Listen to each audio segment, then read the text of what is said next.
to throw it. He's done it once. He's got a man wide open. It's caught for the touchdown. It's Russell Shepard.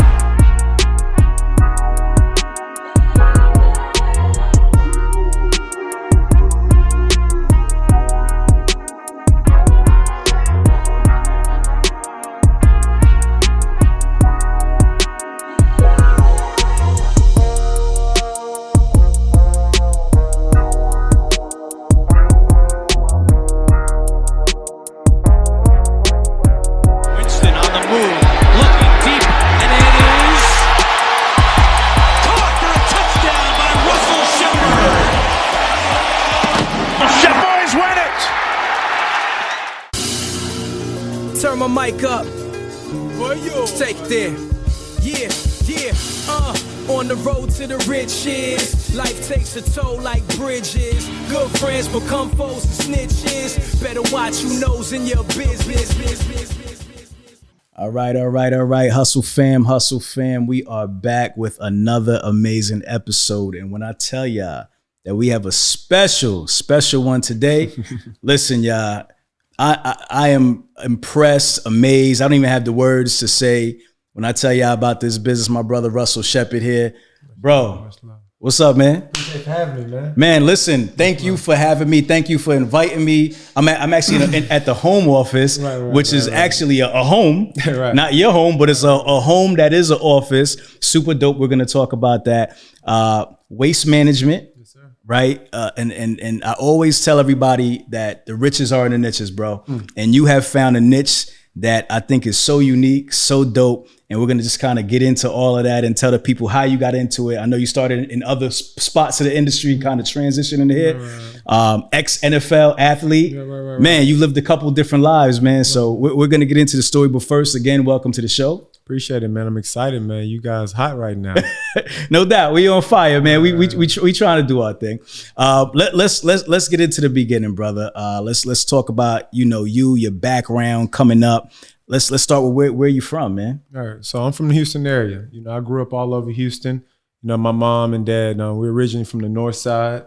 They were young parents. So, throughout my childhood, we moved around, finding different places, for them to, whether it was work related or they just wanted to get to a better side of town, a better environment for me and my brother and my cousins that lived with us throughout my childhood. But like I said, I'm a Houstonian, man. I was lived and born and raised out here. Okay. So your whole life been in Houston. What high school did you go to?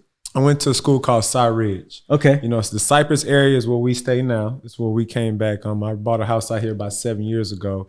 And it's one of the fastest growing areas in the country.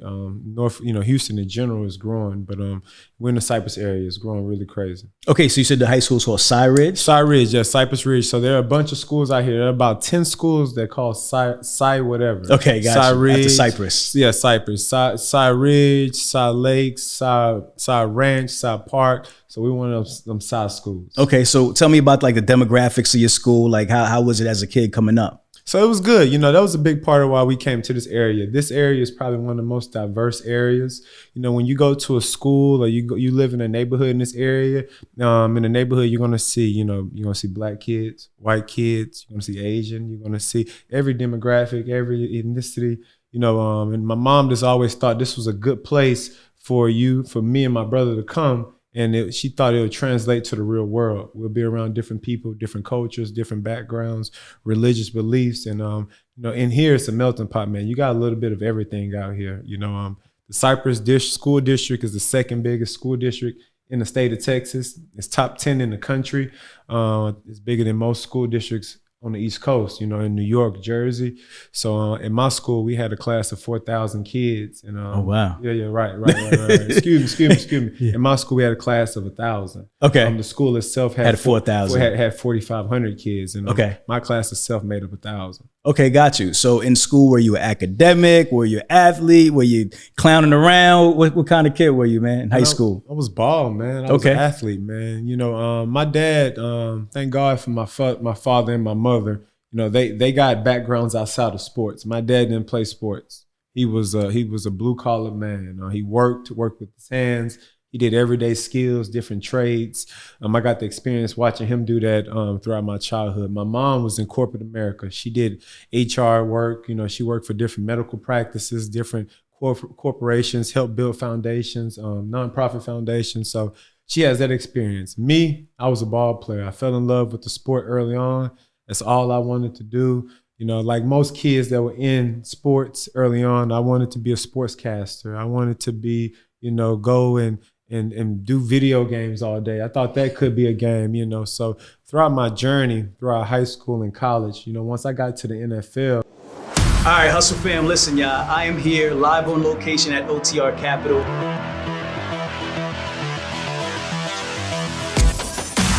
Happy to announce our new strategic partnership with OTR Capital. I'm here with Grace Marr. My friend, how are you, Grace? Awesome. It's so good to have you here. When we aligned with somebody, aligned with a brand, we wanted to make sure that we had the right people standing behind us and that could help our community and kind of take them further along in their journey, because, you know, we can only bring them so far, right? We need to create those strategic partnerships to take them to the next level. And that's what I think that this relationship and this partnership is going to do. Grace, tell the people a little bit about OTR and what you guys do. Yeah, thanks, Ramel. So we are a factoring company. You know, we've been doing this for 10 years. We're dedicated to trucking companies' success and offering tools and services to help them to continue to succeed. Education is so important to us for our clients and helping them continue to grow their business. I know we have similar missions. You know, we really do care about trucking companies, and we're both from a trucking background. You know, OTR isn't a financial services company coming off of a bank. We're based out of transportation and third-party logistics company, and you yourself, you know, ran trucking and had a CDL. So Yep. It's like, you know, for us, it's amazing to be able to come together in this way. The culture here is awesome. I love working with you guys. I love the people here. And it's great, man. I think we could do some beautiful things together, create epic content, add epic value. And I'm really excited and looking forward to doing this with you guys. I mean, it took me a long time to really, you know, partner with someone in this way. And I decided to do it with you guys because I feel that you're the right company to add value to our audience. We completely agree. We're super excited, thrilled to be a part of it. Thank you so much. Truck and Hustle OTR, we're now together. We're locked in. Hustle fam, you know we love y'all. If you smell something burning, it's only your desire.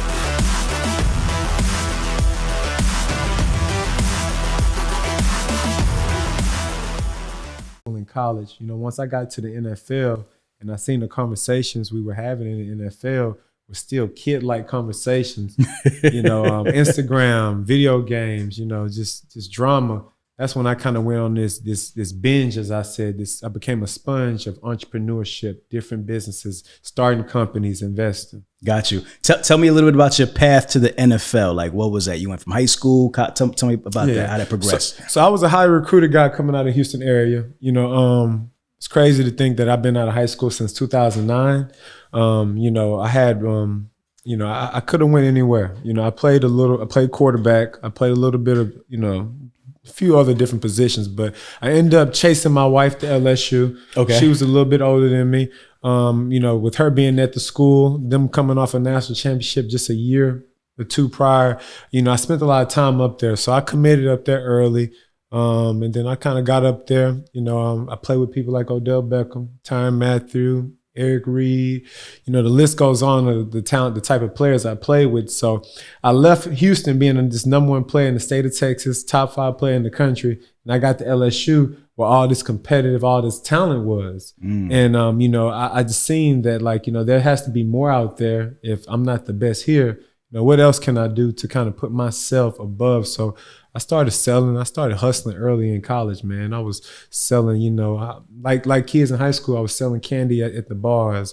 You know, I was selling different things to my teammates. I got, even though I was playing ball in college, I got that entrepreneurship thing kind of later on in college and really when I got to the league. Got you. So you were an entrepreneur in college. So you're playing football and you're hustling, like you said, doing your thing. Right. So that's dope. So tell me a little bit more about college ball, like your transition from that level to getting into the pros. Like, tell me how that went. So, you know, my experience with college, like I said, like most kids, you know, when you get to college, you have these expectations. I want to be #1 pick once I get, you know, after I leave LSU. I want to have this 15-year career. I want to do all these things, but in reality, my college career didn't go like I thought or really wanted it to go. I graduated with a communications degree. I played throughout my 4 years, but ideally I wasn't the superstar. So throughout my career, my first 2 years I played, I had some success, but we had a guy by the name of Odell Beckham come. And then we had a guy by the name of Jarvis Landry come. Okay. And I sat down quick. Stiffen the competition a little bit. 100%. And I recruited them cats, man. They're like still my little brothers to this day. We communicate on a regular. I'm happy to see them still doing their thing in the league. But, I just kind of came in. I went through what most kids go through. Like I said, talent is heavy, and I didn't play as much throughout my college career. I played a lot early on. They came, they flourished. And when you go to those type of schools, you're really only supposed to be there for 3 years. You do your 3 years and you go to the next level. Right. You know what I'm saying? That's what happens when you go to those schools. I stayed a 4th year. So when you stay a 4th year, it's that next 5-star, it's that next underclassman's opportunity. And like I said, I was able to, coming back from my 4th year, I was able to make the transition from being this high offensive skilled talent guy, and then I kind of started playing special teams. Okay.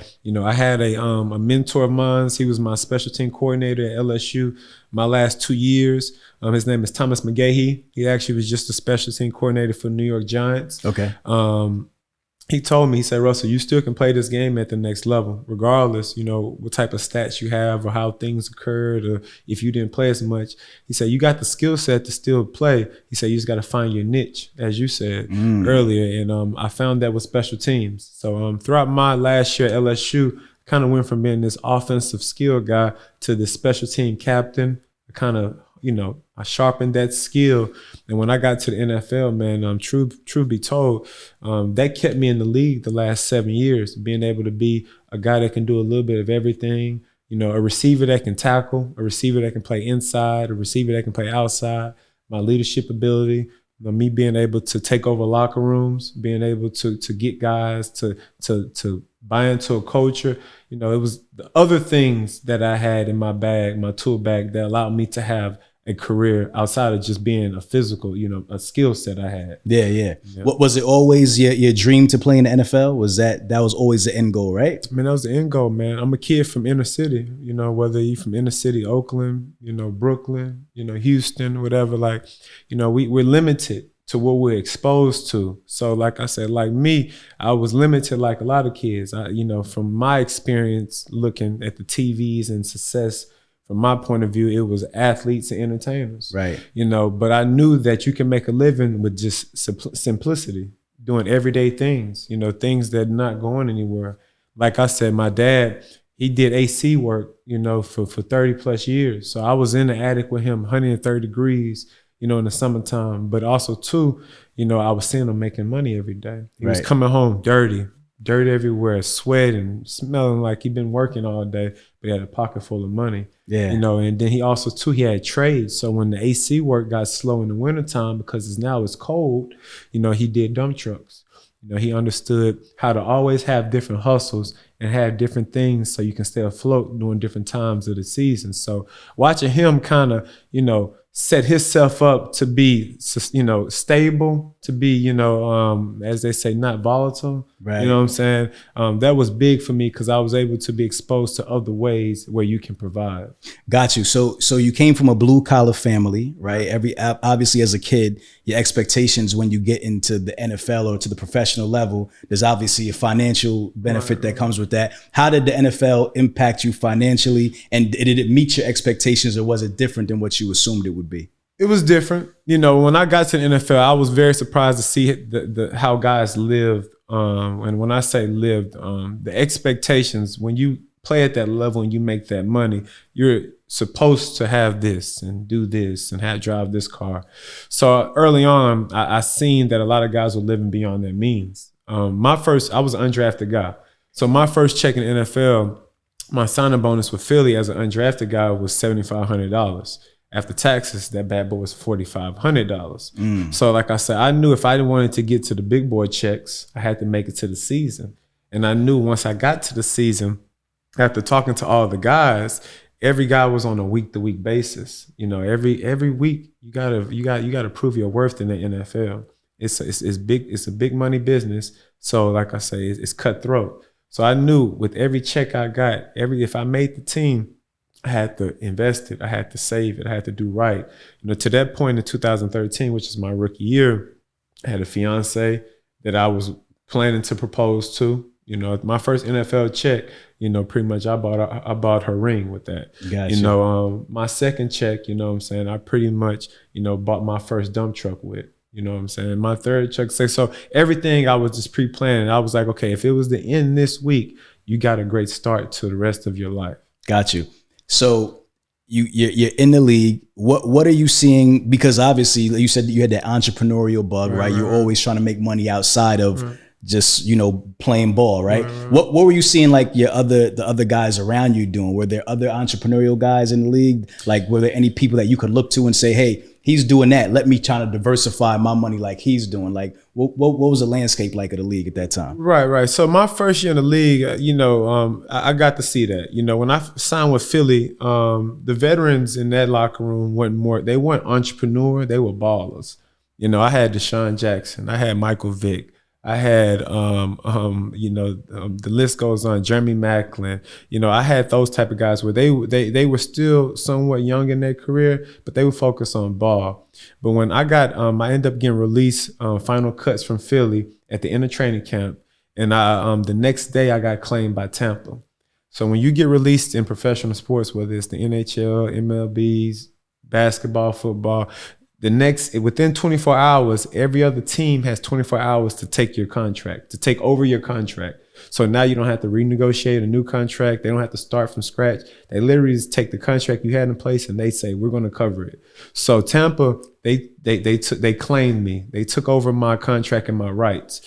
So when I got into that locker room wasn't as, you know, athlete-like. It was more of a It was an older locker room. It was a lot of guys that were a little more established in their ways. So in my receiver room, Vincent Jackson, rest in peace to the big homie. Vincent Jackson, you know, when I got into that locker room in 2013, to that point, he had almost 100 real estate properties. You know, it caught me by surprise because to that point, I spent about 4 months in Philly. And I really didn't see anybody doing anything outside of football, you know. But as soon as I got to Tampa, and you know, within a week or two of spending with him, I got to see that he was invested into real estate. He was researching about commercial real estate. He was very pro-like. You know, in the NFL, when you get certain individuals that go up over and beyond just being an athlete, you know, we call them pros. He was coming to work with a suit on. He was taking notes in meetings. He was, you know, going over and beyond his duties as an athlete. So, you know, I give a lot of credit to Vincent Jackson because he taught me how to be a pro, and then he taught me how to be more than an athlete. You know, so he was my first experience with being more than what they expect. Got you. So what was your first major investment? I know you spoke about the dump trucks. Was that your first major investment? Yeah. So that was my first thing. You know, I knew that I wanted to do it my rookie year. You know, I just wanted to save as much as I can because, like I said, to that point, you know, my first 2 years in the NFL, I lived with my parents. I was trying to save, and I was saving for a down payment on a house, and I was saving for my wedding. To that point. So, you know, I knew that I wanted to do it. I wanted to wait towards the end of the year. So at the end of the year, after talking to my dad and said, Dad, I'm looking for something to do with this change I got. I said, I don't want to break the bank. I still got to save for the wedding. You know, I'm trying to get my own house, Shep. So I called my dad. Right. I said, give me some direction. He said, man, go get your dump truck. So I help you run it. I'll manage it. To that point, we had 2 dump trucks already. They were running their 2 dump trucks with some other companies. So he said, I got time to help you. So it went from 1 dump truck, and you know, over a 3-year period, we got up to 6. And it was a good experience, man. You know, like I say, the thing I learned about that journey is that as an entrepreneur, you know, if you're not involved in the day-to-day operations or understanding what you're dealing with, your business is going to it's not going to fail, but it's not going to be as efficient as you want. And my first 4 years running that business, I wasn't as hands-on, you know, but I was learning. I was really worried about football. I wasn't worried about payrolls, mechanics. I wasn't worried about, getting work, contracts. I wasn't worried about minority certifications, small business certifications. I wasn't worried about getting my mom involved on the ownership side so we can be a woman's own certification. Like, I wasn't worried about it. I just wanted to make money and start something. So like I said, once I got to the 4th year of the company, which is my contract year, Vincent Jackson tore his ACL. It was his last year. And to that point, I was with Tampa for 4 years straight. And I was developing as a receiver. And I was I was making the team every year because I was a special team guy. So the grace of God and just how things worked out. When Vincent Jackson tore his ACL, we had 2 other veteran receivers that were going to step into his role. Louis Murphy, he was at that point a 9-year veteran. He tore his ACL, so he was now done. We had Cecil Shorts. He was an 8-year veteran at that point. He had a career-ending knee injury, so I was the next man up. So literally, I stepped into a starting role opposite of Mike Evans in 2016, which was my contract year. I had an amazing year. I started the last 8 games of the season, played well. We was a game away from making the playoffs. So, with all that success, I had within those 8 games, I had a lot of interest going into the offseason. Right. Teams knew my background as being this high school kind of a superstar, a talented guy. They knew I kind of went to a run school with LSU. We were running the ball. They knew Odell and them kind of, as talented as they were, they knew that they kind of harmed my development because I didn't get to play as much in my last few years. So I had a lot of teams saying, okay, this kid could have something. So I had tons of interest going into the offseason. So I knew with all that interest, I knew I was going to get a little check. I knew I was going to get something where I can start something else. I can do something that I really wanted to do. So after that 4th year, I sat down with my mom and dad and them, and I gave them the company. I made my initial return on my investment, with 6 trucks and the property we had. And I kind of just passed it on to them so they can sustain and they can take care of themselves. And there's no more, hey, baby, or we need help, or can you help us? Now they got their own business, everything paid off, and they sustained with that business from year 4 all the way till I retired, which was about 1.5 years ago. Wow. So you saw the company wasn't running the way efficiently, there's a better word, as it could. So you just pretty much turned it over to mom and dad. They took it over. All right, cool. So, and you focus back on ball. Yeah. Now, so to that point, then at that point I was hooked on entrepreneur stuff. Okay. The dump truck stuff is not what I wanted to do long term. Gotcha. It was a great living. It was a great way. And I still encourage people to do it today. But I knew that there was better things out there. Okay. With my resources, the things the team I had around me, I knew that I can find something else. That just was pressed on me because that's all I knew. Gotcha. But after that, after I passed the company on to them, I went on the information binge the next 4 years, and I researched every industry, every type of company, from real estate to sports agencies. I was looking at franchisees. I looked at everything.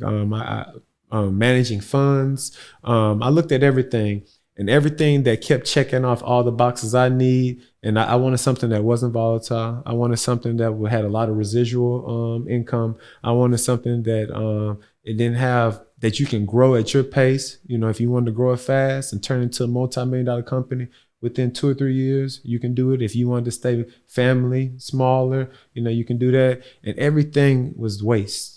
Everything was waste. Everything was waste. And like I said, it's crazy. I've told you the story a little bit, but I was out in Manhattan with my wife. We went to a restaurant called Julon. It's one of my favorite restaurants in the city, New York. And it was the night before trash. And to this point, I was about 4 years into research, and I thought I was going to do the sports agency. Okay. I went to the combine, I was talking to people, I was setting up meetings, and I was starting that process of letting people know that, look, this is his move after he's done playing, And after the eating at that restaurant, my wife, seeing all the trash out the night before trash, I got the idea. I said, baby, I've never seen this. I've never seen this much trash in my life. I said, now I don't know what people are charging for this trash, but me being in the dump truck world, I understood the more you carry, the more money you make. So I knew somebody was making some money. So I went through my phone, man. I went through every contact, just saying who was trash related, who can I call up on. Hey, what do you know about this? Give me some direction on this. What I got to do to this? And I had one contact in my phone. It was a man by the name of John Farley. John Farley is the CEO and the president of Zeders. Zeders is a brokerage waste company. He started that company in 2009 when I was in high school, about to graduate. And he told me about this dream he had of starting a brokerage waste company and how it was needed. Waste was so big of a problem, and how the big companies like the Targets, the HEBs, they don't want to deal with the dumpsters and the trash compactors and the construction. They don't want to deal with all that. They want to source that to companies, and companies deal with that. So he started Zeders in 2009 with 5 people. Fast forward now to 2022, John now has about 200 people on payroll. John does about $30+ million a year in annual revenue, and his company's pretty much been doubling in size the last decade. Wow. So I knew his company was growing. I knew he was my only contact. I reached out to him. I said, John, I'm getting kind of burnt out on ball. This is year 7. I'm looking for some direction. Give me some. I had an idea. I seen trash. I just thought of you. He said, right. And to this point, and backtrack. No offense, John. Yeah, no offense. No offense, John.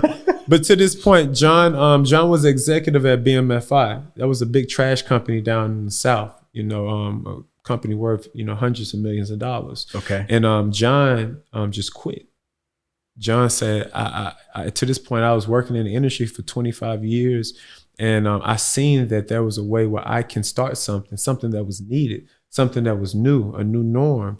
And he took that chance. He took out his 401k. They penalized him.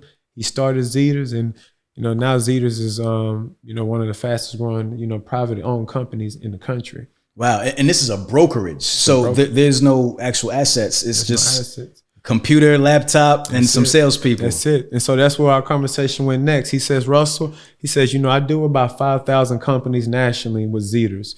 And we help people push their equipment from portable toilets to hand wash stations to dumpsters, fencing, storage containers. I deal with everything. And he says, I said, well, John, I'm looking for something that's a good transition for somebody that I don't have a lot of work experience. I'm not a tech guy. I don't have anybody in the waste industry. Give me something that's just hard work and dedication, and I can make something with it if I put the right people in place. And he says he thought about it. And to this point, I was thinking about a roll-off, a dumpster company. Because I come from the dump truck background. And he says, no, don't do that. He says, do a porta potty company. He says, people are shitting and pissing every day. 100%. Pooping and pissing every day is what he said. He says the companies grow fast. He says they're not complex. They just hard work and dedication. And he told me everything I needed. He said, do this, do that. And he said, when you get it set up, come back and holler at me. He says, I use about 10 companies locally in the Houston and surrounding areas. He says, if you buy brand new equipment, you hire right. He says, I'll source majority of the work through you. You'll become my preferred vendor. And but he says, you got to go out and do what I said. Buy good equipment, get it started, and then hit me. So it took me about, started in February, got to about August, September-ish, got the company going, got the product. We created the product we wanted to sell. We found the real estate where we're going to house everything. To that point, my mom and them got rid of the trucking company. They became full-time partners with me and the company. And we got it going, August 3rd of 2020 in the midst of COVID. Yeah, wow. In the height of COVID. Wow. You know what I'm saying? So fast forward, we had it open for a month. We got a good foundation. To that point, it was costing me about $8,000 a month to run the company. We had one truck. We had about 150 toilets, portable toilets. We had about 75 hand wash stations and a few waste tanks. And within that first month, we made like $7,000. Got you. I got a lot of questions. Yeah. All right. So first, with this relationship with John, because that's the plug. Shout out to John, because he was able to actually tell you exactly what to do because he saw it from the outside looking in. 100%. So he knew exactly, like, and he kept on stressing for you to get new equipment. So why did he keep on telling you to get new equipment? What's so important about that? Just first, I want to talk about that. Like, why was he saying make sure you get new equipment? What were some other things that he told you that you need to make sure you do to be successful in this industry? Right. So the benefit with John is John works with national. He's national. John works with companies in Hawaii, Vermont, Houston, wherever. So John knows he knows what's needed and what's not needed. And through talking with him and everything, he says people are making money in this industry, but they're making money doing the bare minimum. He says their marketing is bare minimum, their product is bare minimum, their service is bare minimum. He says their safety is bare minimum. Safety awareness. So he was like, if you buy brand new equipment, if you make it safety related, if you hire right, if you train right, typically in this industry, they train their drivers 2 weeks before they send them out in the field. We train our drivers a month and a half. So instead of 2 weeks, they're really being trained 8 weeks. So, he was just giving me all the things to create what we say in our company, the new norm of the waste industry. He was saying, Russell, outside of communicating, safety, service, outside being dependable and consistent with those three things, he says, add technology to it. He says there's tons of things you can add to it that won't kill your business, that won't become too expensive. So that's when we came up with ideas to, find different people that can add on to what we already had. We created the Orange portable toilets. I had some meetings with some owners of some Orange Theories, which is a fitness company. It's a nationwide company, a franchise company. And they told me why they use Orange. They said it's awareness. They said it's safety related. They say it brings a vibrant, a certain energy to the facility, to the workout. They says it's everything we needed when we want to be seen. And I heard about that going to a business school. I went to a business school in Michigan at Ross Business School in Michigan. The NFL had some type of a business academy there, and I got to meet with them franchisee owners at that point, and they just stuck with me. I met with them 2 years before even starting this company. Right. And they just stuck with me, that color, and I knew if I started something, that was going to be part of what I wanted to do. So once we found out the color we wanted to do, then that's when we added the technology to it. Gotcha. So, okay. Yeah. Okay, cool. So, and real quick, you said John was in your phone. Why was John in your phone? How was he even in your phone? Right. So, my wife worked for John right out of college. Okay. My wife worked for him. My wife was one of the original 15. Gotcha. When I went to the NFL in 2013, like I said, my wife is older than me. She's 2 years older than me. So she originally came back to Houston after college, got situated in her career. She worked for John. It was his third or fourth year of having Zeters. She was one of the original 15 to help him get it started. And that's when I was able to dope. Okay, to cool. connect. So you said it took you talked to him in February, and then it took you to about August to really get started. Yes, so sir. what was happening between February and August? So between February and August, we're trying to create our product. Outside of creating our product, and creating the portable toilets, which we are going to be our bread and butter, our brand, talking to manufacturers over pump trucks, learning about pump trucks, learning about the industry, permits, certifications, talking to my mom about how do we want to build our business? Do we want to be minority certification? Which ones do we want to have? What do we want to apply for? It literally, we built the business from ground up. So from, the things that make us legal, from, like I said, the Compliance. LLCs, the compliance, the permits, the health departments, and then creating a product, learning about the trucks. For example, with the trucks, our trucks are made in Gretna, Virginia. Gretna, Virginia is 2 hours north of Charlotte. Not too many people live in Gretna, Virginia, but Amthor International, they make some of the best, vacuum trucks on the West Coast. So I flew me and my mom and dad out to North Carolina. We took a 2-hour drive from North Carolina to Gretna, Virginia. We were able to walk through the factory, learn about the trucks, learn how the trucks operate, learn how to best maintain them, doing different little things to help, increase your service. So like I said, from like you said, becoming, legit from a paperwork standpoint Yeah. to the learning about the trucks. And then, once we got to all that, we had to come back to Houston. We had to find our real estate. Where we're going to house all this stuff. Where we're going to put, what's a good place, where we can have everything and it don't have, they don't have any restrictions. We can have a waste company, here. Some places you can't have a waste company because of the government restrictions, like and zoning and stuff zoning like that. and things like that. With us, we're in a non-zoning area. We can have anything over here. It's a business area. It's a lot of landscaping companies over here. There's a few other waste companies and dumpster companies around this area as well. So, we have to find everything from what we're going to sell, how we're going to sell it, and how we're going to service it. Got you. So what was the first major purchase you guys made? Was it your product or was it the truck? And what was your initial investment in terms of capital to get the business started? 100%. So the first major thing was the product. The product being, we went out, we bought 150 toilets. We went out and we had to buy the equipment to service the toilets. So again, we started off with 150 restrooms, a portable toilet truck, vacuum truck, and we bought really a big truck that services two.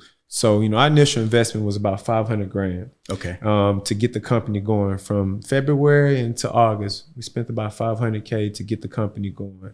And what I did was, like I said, I'm an athlete. So like I said, I went on, I start calling people in my phone. I start leveraging, the fact that I was an athlete and people are going to answer the phone for me. They're going to ask questions. So I'm talking to people that I've invested with, people that I've done things with in the past. Say, how do I start this company? Do I do my own money? Do I go to the bank?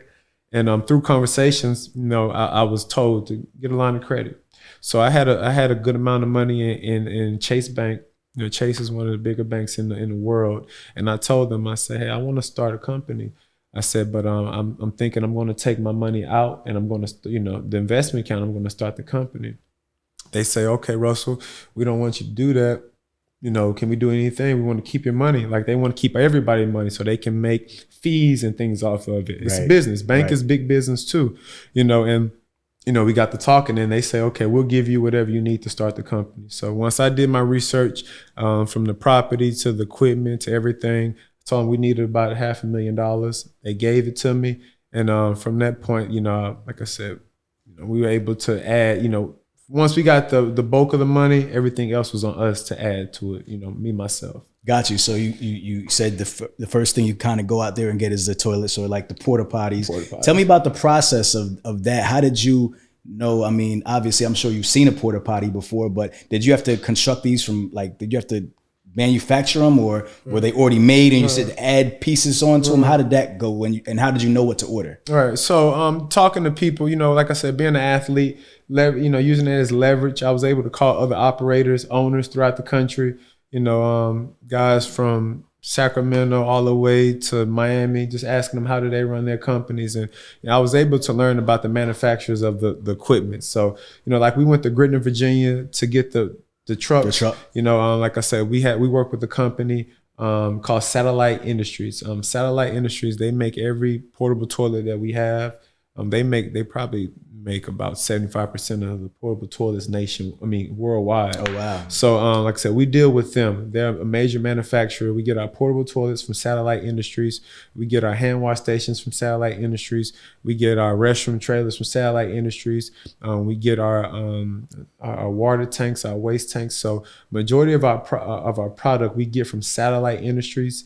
And like I said, I called different people. And they were the biggest company, and people said, that they're able to have the quickest turnaround. Okay. When you missing toilets and you got jobs coming up, you need somebody that can put them out and put them out fast for you. Now, when you purchase these toilets, is there like a mandatory minimum, like a minimum that you have to purchase? How does that work in terms of ordering, or can you just kind of like do it like a la carte? Like I just need this much. How does that work? Right. So typically we purchase them by the truckload. So like, for example, with us, to get a truckload of restrooms, with freight and everything, travel included, that's about $30,000. So and how many restrooms? That's about 30 restrooms. 30, you said? Okay. That's about 30 restrooms. All right. So it comes down to almost about $1,000 per restroom, a little bit under $1,000, and then you throw some in there for like freight costs. So, like I said, with us is outside of the initial cost it makes to make them, we add a little more to them on the technology side and we have other perks in our restrooms like hand sanitizers and things like that. So to get each one of our restrooms up and going, it's probably going to get us about $800 to get it going. Once you get up and going, once you rent it out for 3-4 months, you made your initial investment. We get anywhere from, first time you rent one of our restrooms, you're going to have a delivery and pickup fee. Within that, you're going to have a service fee. Mileage is all going to be there. So we typically get $200 off first time rentals. After you keep it for a certain amount of time, it usually goes down anywhere from $125 to about $185. Okay. Once you keep it on a regular basis. We got some clients that keep these restrooms for 4 or 5 years as they build highways, intersections, skyscrapers. So, that was a beautiful thing I found out. Once I found out how much it cost to make them, and when we first opened, it cost me about $600, $700 to make them. Gotcha. But with inflation, things going up, supply and demand, we're up to about $800 now. But like I said, even with it being $800 now to make them, I still make my money back in 3 or 4 months. Got you. So your first order about 30? Is that so my first order was 150. Oh, it was 150. So my first order, they sent them to me on a truck. Everything was broken down, and they came satellite send some manufacturers, and they built them on the property. Okay, yeah, got you. Now at this point, you already had your truck? At this point, and the truck was the next thing to come. Okay, so the truck is the next thing to come. Tell me about the truck, the specs on the truck, the type of truck you need. Tell me a little bit about that. So, the beautiful thing about what we do is, being in the dump truck world prior to, as a truck guy, like yourself and what you guys talk about, the biggest headache is CDL. CDL drivers, points, not, tickets, all type of things that come with CDL. So after doing my research and going through all this, I found out that you don't need CDL drivers right off the bat.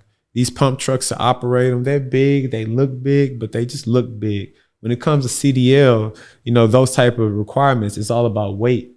And like I say, these trucks, our tanks are made from aluminum. It's very light. The other truck, the biggest truck I have on my property is a 750 Ford. It's still it's borderline commercial truck, but it's still an everyday truck. So once I found out how we're gonna pull these tanks around, we didn't need the CDL drivers. That was a huge win. That was a huge win because, like I said, now your turnover ratio isn't as high.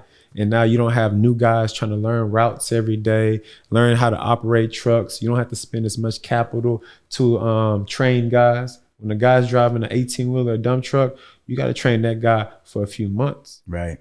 In the typical standard training time in our industry, in the waste industry with these pump trucks, 2 to 3 weeks. Got you. And you said, so they're called pump trucks, right? That's pump truck, vacuum trucks. Vacuum trucks. Typically, how much do they cost? Can you tell us a little 100%. About that? So my first one, we got a 2,000 gallon truck. That was our very first truck. It's pulled by a 750 Ford. So we got a brand new truck. I wanted to, I didn't have little to no experience in this industry, so I couldn't find anybody to pretty much finance anything that I had. So when I got the line of credit from Chase, I pretty much took that money and I strategically bought everything, cashed out on everything. Gotcha. I cashed out on 150 toilets. That right there was about $150,000. The truck itself was about another $150,000. You know what I'm saying? To get the truck that can service it. And then getting all the other permits, certifications. We were initially releasing the property. So like I said, that helped us cut down on a huge, chunk of change. So now, like I said, once we got the trucks, we got the equipment to service we got the trucks, we got the product, and we got a place to protect and get everything situated. Now the rest of the money, about another $100,000 went to the internal setup. Being able to get all the equipment, get the softwares, get the tracking systems, get all that in place. So, once we finished and we got the company going in August, pretty much all the money initially was spent to get it going. Got you. So what do you have to do, just to touch on this, in terms of compliance? I mean, it's not CDL, so you don't have to have a DOT number or motor carrier number, right? So what compliance is there with waste that you have to kind of have, like certifications, or how does that work? So the biggest thing is with the health department. That's our police. They watching us. They trying to see. The good thing about what we do and why we're able to be in certain areas, like my company is in the middle, pretty much of a neighborhood. And the reason we're able to do that is because waste, since it comes from humans, is considered non-hazardous.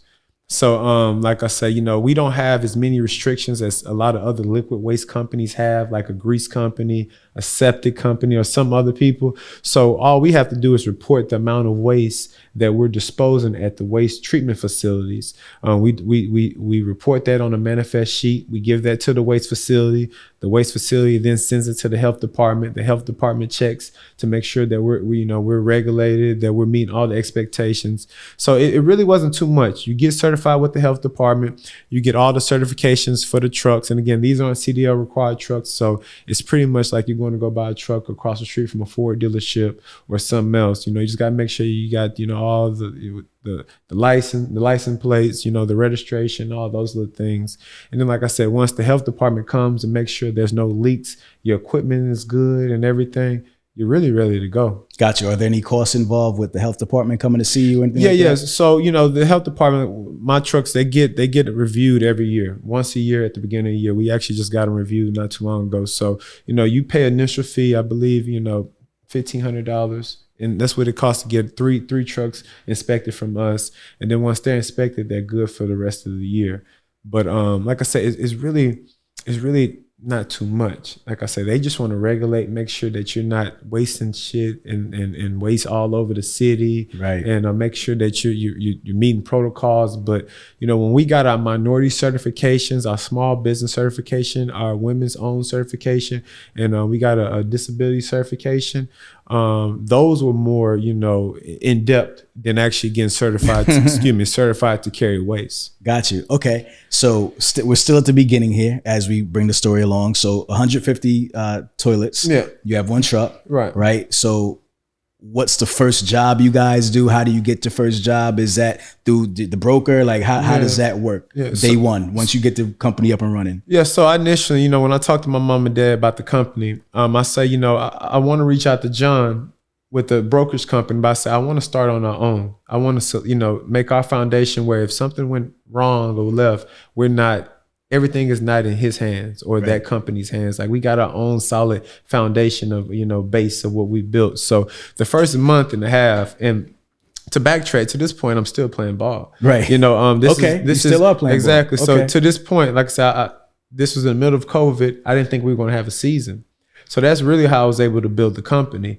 Nobody was working out. Nobody was around nobody at this point. Everybody was in the house. We were on lockdown. So with me, that's why I had the time to make all these calls and go to Virginia and to go here. And I looked in over 1,000 porta cans. Like I say, I had time. So, what I did is since nobody was really working out and stuff, that's how I built the company. So what happened to me is that, when John came through, he talked to me and everything, I say, John, I'm not sure if I'm done playing ball. So when August hit, I had a call from an NFL team. August hit, we've been open for a month. It was the end of August.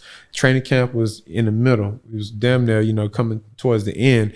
The Baltimore Ravens called me. They wanted to work out me. They wanted to work out Dez Bryant, and they had another cat or two they wanted to work out. They were looking to bring in a veteran guy who has some presence in the locker room and that can contribute and do some different things. So, my agent and they thought I was a perfect fit for them. They actually tried to sign me the year before. I ended up signing to the New York Giants. But Baltimore called me, say, hey, we want to bring you in, work you out, and we think we want to sign you. We're looking for a special team guy that got some leadership. Like I said, I immediately called off the phone after I got the phone with my agent. I got off the phone with Jim Harbaugh and I believe it's Jim Harbaugh. It's one of them brothers in Baltimore. Okay, cool. Got off the phone. Guy right. So I got off the phone with him. I told him about a little bit of what I was doing. He said, man, that's cool. He said, I think you should really think about that. That sounds dope. I called my mom. I said, Mom, what were our sales this month? She said, baby, we did 7,000. We were 1,000 away from covering the overhead. Immediately at that point, I made the decision. I said, I'm done. So I called my agent back. I said, his name was Overstreet, Brian Overstreet. I said, man, this is random. I know you're not expecting this because Baltimore had a flight. I called him on Saturday. I was supposed to fly out to Baltimore the next day, Sunday. and I had to be in the hotel for a week, go through COVID and all get checked and all that 2 times before I could have my workout. And then I was going to work out that next week. So I called him and he thought I was calling to ask something about, COVID protocol. And I said, "Oh, I'm done." What? You what? He said, "Shep, I don't get this." He said, "You can do this for the rest of your life." He said, "You can't play football the rest of your life."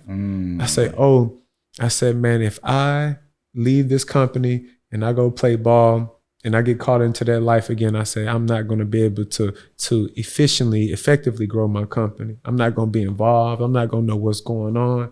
I say, I can't do that again. Because he's been my agent my whole time, so he knew my experience with the dump trucks. So he like, "All right, Russell." He like, "Well, I'm not gonna tell him that you're done, but I'm just gonna tell him that, like I say, something came up or whatever." Next, about 2 weeks later, he called me back. "Hey, Russell, Tennessee calling." Like, "Come on, what you doing?" Trying to tempt you. What you doing? Right, dangle the carrot in front of your face. I told him, I say, "No." I say, "I'm done, man." I say, this was the month after we got with John. We immediately doubled in sales. We went from $8,000 to about 20, a little bit over 20 that next month. Immediately after working with John, outside of working with construction companies, we were working with corporate companies like HEB. We were working with, Lowe's, Home Depots. Like I said, it was just, he already had that track record. He already had those contracts in place. So I knew I was done. So that's how I initially, pulled away from ball, is because, like I said, we covered damn out overhead, and I learned from my last experience. So I literally went from being, on the football field, and I was our first driver. You drove the truck. I drove the truck. Okay. I was getting to that. I'm just now getting out the truck. I drove the truck for the first year and a half, brother. And when I say it was the best thing that ever happened to me, through driving the truck, I was able to go out there and share my story about who I was and what I did. And I was able to gain a lot of sales and big contracts because of my story, being able to have those conversations. I was able to go out there and figure out different routing systems, different things that we use to this day, where I was able to find out from people that work for other companies, dudes that's out there in the field. I was able to, through asking questions and talking to this guy who works for this company and this company, I was able to build what we're trying to build, which is the new norm. We're built off safety, communication, and service. And those are the 3 things I heard from every portable toilet truck, every portable toilet guy, every owner, is that you better be safe first. Because if you're out here hurting and killing people, you ain't gonna have no business. Communicate, because this shit don't stop. Literally, it pumps literally 7 days a week, like I said, and it goes nonstop. And then, like I say, service is everything. If money and greed becomes more than service, then your company is going to fail at some point. It's going to go down the drain. So when I heard those 3 things, I only heard those 3 things because I was out in the field and these guys were telling me about it. They were giving me game. So like I said, me pulling away from ball, hopping in that truck and learning, I was able to learn certain things. And fast forward now, man, like I said, we've been open for a year and a half. We're growing extremely. We're the fastest growing waste startup in the state of Texas. Like I said, we've been approached we've had 2 formal offers to be acquired. We had one informal offer. It was a guy who wanted to compete just in case we were serious. But like I said, in a year and a half, like I said, in total to this point, I'm about $850,000 in the company. And like I said, I've already have offers for $4 or $5 million. Wow. You know what I'm saying? Again, like I said, we have no debt. Everything is owned. Like I said, I cashed out on everything, not because I wanted to. I cashed out on everything because they didn't want to give me any financing, because you a football player. You ain't never did anything in waste. We ain't going to give you, we don't know if you're going to succeed out here. And now I got people trying to throw me money to do anything. They want me to take a Shep Boys to Baton Rouge, take one to Charlotte, take one to Dallas, take one to San Antonio, because we have a cult-like culture here. And like I said, we're safe. We from the product, the orange on the product, to the way we train our guys. Instead of 2 weeks, we train them 8 weeks. We communicate. Like I said, I have an HR person from a medical field in here, so she's over communicating. My mom, I'm over communicating. I'm a football guy. I come from a team. Communication is everything in the game of football. And then service. hard work, dedication. We're hiring people who want opportunity. We're hiring people who hungry. We're training them right. We're giving them all the resources. We're making them feel good about themselves and what they do. We pay them good. When you come with us, you starting off at $17 an hour. Like I said, and then don't let you have a CDL or you have experience in the industry. You could get up to $20 an hour. Right. You know what I'm saying? So like I say, you pay well and you create a good culture, you grow well. And I think that's why we're having success early on. Got you. Okay. I want to take it back a little bit. When you had that conversation with your mom and you asked her how were the sales and she said 7,000, right? Was that like proof of concept for you to where like that was like, you just need to hear a number to know you guys were making money for you to say, all right, I'm done with the ball. Right. See, and I wanted to have a company where the company take care of itself. Okay. Like I say, if I was going to step away from ball, I needed to step away from ball knowing that I had something where it wasn't going to drain me. So like I say, the overhead, when I seen that we damn near were close to covering our overhead, I say, oh, we have a legit business. Right. Like I say, not saying we're profit, but like I said, we ain't losing money. You know what I'm saying? So that was the eye opener for me. Most dudes, now again, I retired year 8. Year 8 for me, I'm making $1.3 million minimum. So like I said, I see the bigger picture. Most cats in my position be like, man, $7,000, man, they offered me, I can make $1 million in 4 months. I'm not giving that up. Right. But again, like I said, I've already had experience with companies and I seen how quickly. We have no experience. To that point, we had no website. We had no marketing. We just out here hitting streets. Hey, we got these restrooms. Hey, and like I said, we was able to put out 30 within the first month. And like I said, we did $7,000. So I seen a bigger picture. Right. You know what I'm saying? And like I said, to this point, now it costs me damn near $60,000 to run the company a month. If we have to buy restrooms or any other equipment, because we've gotten up to $100,000 a month if we have to buy equipment plus the overhead to run the company. So like I say, in order to maintain that type of overhead, you got to be making money. Right. And you got to run efficient. You got to run at a certain level. Got you. Okay. So at that time, starting the business, when you kind of get going a little bit, what does a day in the life look like? Just so people could understand how your business works. Right. Because they hear porta potties, toilets, they hear trucks that connect it for us so they can understand the operation. Right. So for example, I'll give you when I first started. When I first started, it was me, my mom, and my dad. My dad was still working for one of our bigger clients, the Sprint Waste. He worked for them. He had a dump truck on with them and he was driving and he had another driver on for them. So my dad was kind of part-time. He worked for us on Saturday and Sundays. My mom was still doing her real estate thing on the side and she was just handling all the sales calls and sending invoices right off the back. So with me, I was the service driver. I was the delivery guy. I was everything right off the back. So my day started at 4:15. I was waking up at 4:15 every morning. I still wake up at 4:15, but I wake up at 4:15.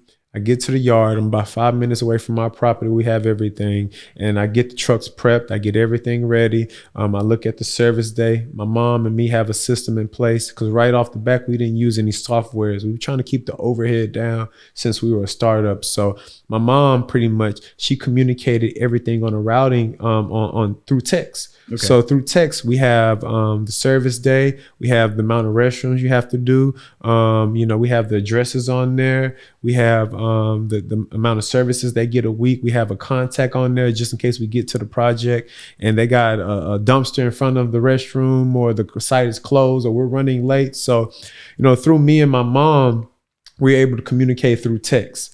Like I say, she sends me the text the night before. I go over the whole routing system, the routing schedule for the day, see everything I got. And I'm usually on the road, If I wake up at 4:15, I'm usually on the road by 5:30.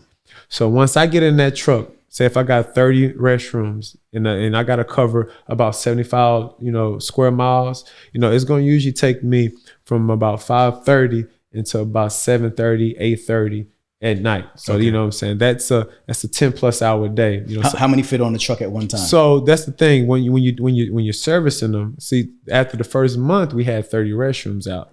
So, once my day starts in the morning, I'm not carrying any restrooms. Now my day is I'm servicing. Okay. So like I said, I got 30 restrooms on my routing schedule. So, now I got 30 stops. Okay. Some stops have 1 restroom. Some stops have 6 restrooms. Some stops have hand wash stations. They don't even have restrooms.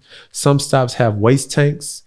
Some stops have water tanks. So each stop you got different things, and the service trucks can handle all of the rentable items you have on each site. So like I said, once you wake up, once I get started with my day at 5:30, I'm pretty much hitting the stop. You know what I'm saying? And once you get to the stop, we train our guys. Once you get to the site, we like to be very hands-on. We don't like to mess with the builders, the developers when they're working. So like I say, we got extra hoses on our sites. On our trucks, vacuum hoses. So if something's in the way, you can connect the hose and you can get somewhere to it. We got dollies on the truck. So we got to pull the restrooms to us. We got high pressure water hoses. So if you get to a restroom and it's been flipped over by a kid, you can rinse it all down. We got Clorox, we got industrial cleaning products. So, as you go to each stop, each stop requires a different type of, maintenance, a different type of service. So like I said, as I was learning on the move, but like I said, I was working from pretty much from August until by January of 2021, I was working 6 days a week, and I was working 12 to 15 hours a day. And my dad hop in the truck, and our biggest client is on Sunday. They're the Williams brothers. They do about 75% of all highways and major intersections in the state of Texas. Not in Houston, in the state of Texas. That company is a $1 billion company. Wow. So we got like 40 restrooms with them just alone. Right now, we could have 100 with them by the end of the year just with them. So my dad handled that account on Sunday by himself, because that's a hard account. So like I said, I did Monday through Saturday. He did Sunday. And I did that from, like I say, August until, January of 2021. And then after that, we got a second truck after the first 6 months of really being open. And then that's when me and my dad became the two primary drivers for the next 6 months until we started hiring people to do what we do. Got you. Okay, so the main operation is more so servicing the restrooms. So what about when the restrooms get initially delivered? How does that work? So you got a delivery truck. We have a delivery truck. Our delivery truck, it's a Zuzu delivery truck. It's typical standard delivery truck. So when people call for our restrooms, we drop them. So if somebody calls and say, I need 2 restrooms, we'll ask them, when do you mobilize? When does your site start? When do you need the restrooms? And we deliver them. So the service trucks on a different schedule than a delivery truck. Okay. So right off the back, I was doing a little bit of everything. Like I said, I'll make the deliveries in the morning. You know what I'm saying? If I had to go drop deliveries in Sugar Land, I'll have to wake up at 3:30 now. And I got to wake up, get the delivery truck prep, get to Sugar Land, which is about 45 minutes away from where I'm at, drop all the product, and then I got to get back to the yard, and I got to hop in the service truck, because now we have about 400 things that we service on a weekly basis. When we first started, again, like I said, we started off after the first month, I was servicing 30 things, throughout the week. So I had more time to drop something off and get back to the yard and still go clean 30 restrooms around Houston. Now we have a delivery guy, and that's all he does. He drops things off and he picks restrooms and other rentable things up throughout the day. Okay, so you talked about construction sites. What are some of the other places where you're dropping these restrooms off, so people can get an idea of all the different places that use these restrooms? Right. So we service a little bit of everything. Construction is majority of what we do. But like I said, from special events being any birthday party, carnival, it can be a marathon, anything that's not construction related, we call special event. So like we got people that call for birthdays. They just need them for a few hours. They don't want people in their houses. COVID has created a new norm. People are very protective over their privacy and their close areas. So, after in the midst of COVID, there was a huge spike in people wanting portable toilets for their residential homes, for birthday parties and, in the backyard, and they don't want people coming through the house and all that. So we get a good mixture of long-term and short-term, sales. Long-term being, like I said, if somebody's building a skyscraper downtown, that restroom's probably going to be there for, 2 to 4 years. Depending on how high that thing is going in the sky. No different than the highway, Then, like I said, we got the short-term things where like they just need it for a few hours. So, with us diversifying our sales, we don't want to be too much of one thing. We don't want to be too much of long-term in the sales, because if you're too much on the long-term on sales, you don't have a good mixture of sales. Like I said, we want to be about 75% long-term. That's a heavy residual. income where we don't have to worry. If we made 100 grand last month, already going into the next month, we want 80 to 75 grand of that to already go into the next month. So that's what the construction do for us. It creates us the residual income, the mailbox money, as they say, you know. And then on the flip side, the short term, the special events, as we call them, that gives us we can flip them. You know, we can put a restroom out 4 or 5 times in 1 month and make, you know, $2,000, you know, $1,500 off one restroom.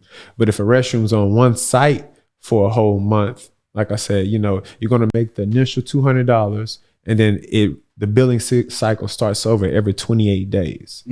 So whether you have it for 28 days or you got it for an hour, it's going to be the same pricing. Got you. When you're thinking about your pricing, are you lumping like your transportation costs into that pricing? Because you have to move around and obviously service all these vehicles. Is there an additional cost for service? Is that just a part of having the porta potty? Like how does that work pricing wise? Right. So billing is a very interesting thing. You know, billing is a job within itself. You know, my mom has gotten pretty good where she can handle that and kind of handle a few other things. But we just hired somebody else inside to handle pretty much just billing itself. So, you know, with billing, it varies. You know, with our products, take a portable toilet for a restroom.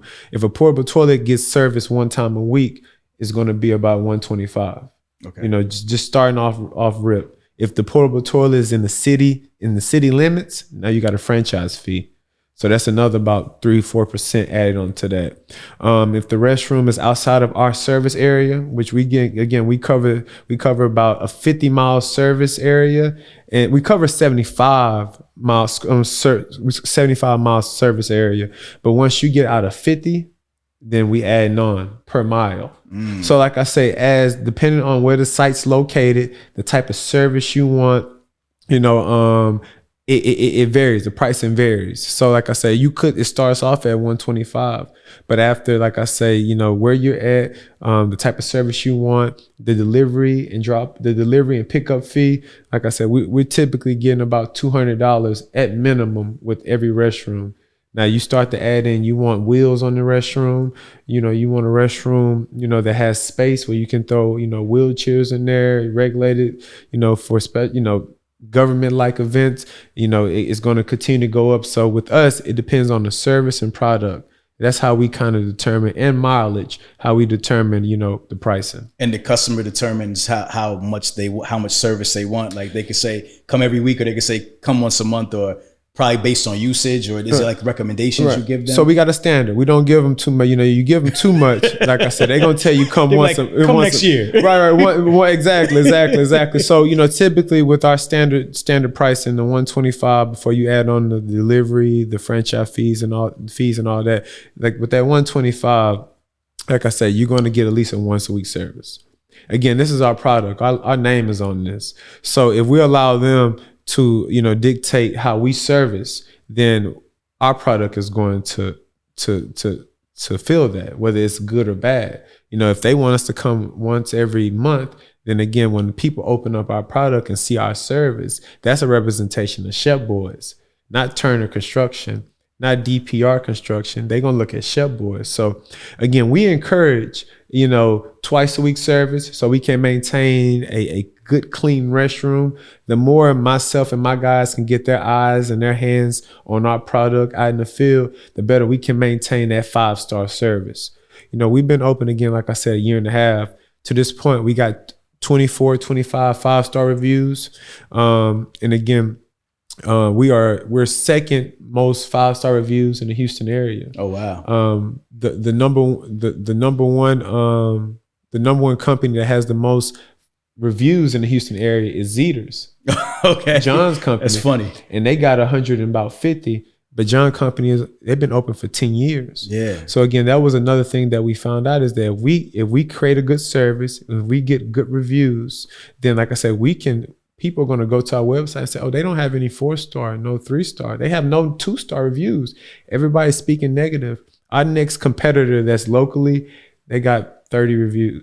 They got 30 reviews and they've been open for 25 years. Wow. We have a goal of having 100 reviews, 100 5-star reviews by the end of this year. Right. So again, like I say, doing our research and seeing how they're not giving that level of standard, that level of service, we're able to win from a marketing, a service, and just an overall company standpoint. Got you. Talking about service and servicing these toilets, is this a dirty job? Like, is this something to where, like, if somebody get into it, because automatically you think waste. It's right. A bunch of things come into your mind. Right. So talk about that and actually like working in the operation. Like, is it as difficult as it seems, or is it not as difficult? Does the technology make it easier, or the truck? Tell me a little about that. Very efficient. That was the biggest thing. Me coming from the football field and jumping in the truck, that was what I wanted to know. What am I dealing with? Because if you don't know what you're dealing with, you're not going to know how to properly hire. You're not going to, you're going to have a high turnaround. Dudes are going to be complaining all the time. So when I hopped in the truck, I was astonished. I was amazed about how efficient the equipment is. Again, you got to think about it. This is a $1 trillion industry. Waste, whether it's physical, it's liquid. This stuff isn't going anywhere. So if you're dealing with that type of money, the equipment got to be efficient. You're dealing with trash trucks that pick up people, residential companies. Those trucks can't be broke on the side of the road. They can't be getting stuck here and stuck here. They got to be efficient. They got to be good, efficient equipment. So when I did my research from trash trucks, from vacuum trucks like what we deal with, everything was saying it's efficient. There's no heavy wear and tear on the trucks. The trucks are the pumps, they pull. You don't get any waste on you. I was surprised when I first started going to these waste disposal sites to dispose the waste. That's where the guys kind of meet up and they talk as they're waiting for their truck to get, pumped out. They got Gucci shades on. They got J's on their feet. They got Dre beats. You real talk. Real talk. So, like I say, that told me that first off that the trucks are efficient and that these people making money. And I know they're making money because they're paying them good. You go to McDonald's, you go to any fast food restaurant, you can see how the employees are being treated by simply about their attire, what they drive away in, right. All those things, it's showing you what they're afforded, what they can afford in their lifestyle. So like I said, when I'm going to these sites and I'm talking to these guys who drive shit trucks for a living, this cat's telling me they're making $75,000, $85,000 a year. They got another company on the side, a little trucking company they've been with the company the last 15 years. They got benefits. They got all this. I'm like, oh my gosh, like this is one of the best kept secrets in American history. I call it, I tell all my NFL partners from Tyrann Mathieu, Mike Evans, everybody that I talk to about this, I say, I feel like I've discovered liquid gold. And truth be told, when we had the ice storm in the South last year, February 7th, I believe, about almost a week away from it. If I had enough equipment, because again, everybody pipes burst. The South isn't built for that weather like that. So everybody pipes were bursting in their homes, at their businesses, so people couldn't wash their hands. They couldn't use the bathroom. I had to use a bathroom. On that day alone, last year, I had about 3,000 calls over a week. I could have made them $1 million that week. Wow. But like I said, I didn't have the equipment. I didn't have enough. It caught everybody off guard. So, in this industry, we do well when things are good, when people are living good, they're making that money. We do extremely well when there's catastrophic things, when hurricanes come, when ice storms hit, fires on the West Coast, when things happen that really harm other businesses. When COVID happened, we had spike. People calling, HEB calling for 50 hand wash stations. People calling for a restroom because their pipes burst. They need to use the bathroom at their house. So, like I said, that's what I didn't realize until I got into it and I experienced something like that. Something that was affected the whole community is that we do well when times are really bad. And that's not normal in most industries. Yeah. What can go wrong in this business? What keeps you up at night? It's expensive. You don't stop. So, for example, like I say, when you cut guys, I had guys running routes earlier today, so, like I said, the overhead, maintaining this beast, being able to keep people safe because it don't stop. Training guys. I think the biggest thing with us is safety. That's why safety is number one thing. If you don't train these guys right, if your equipment is not right, if you're not taking care of your equipment, with your product, whatever you got, people can get hurt, people can get sick. And then, like I say, from that point, now you become liable. The government, the city needs to get you off the streets because, we're essential. They need us in order to operate. It's a federal law that you need a porta potty on a construction site. It is a federal law. If they don't have that on that site, they're going to get fined. And if they keep coming back, they're going to shut that project down.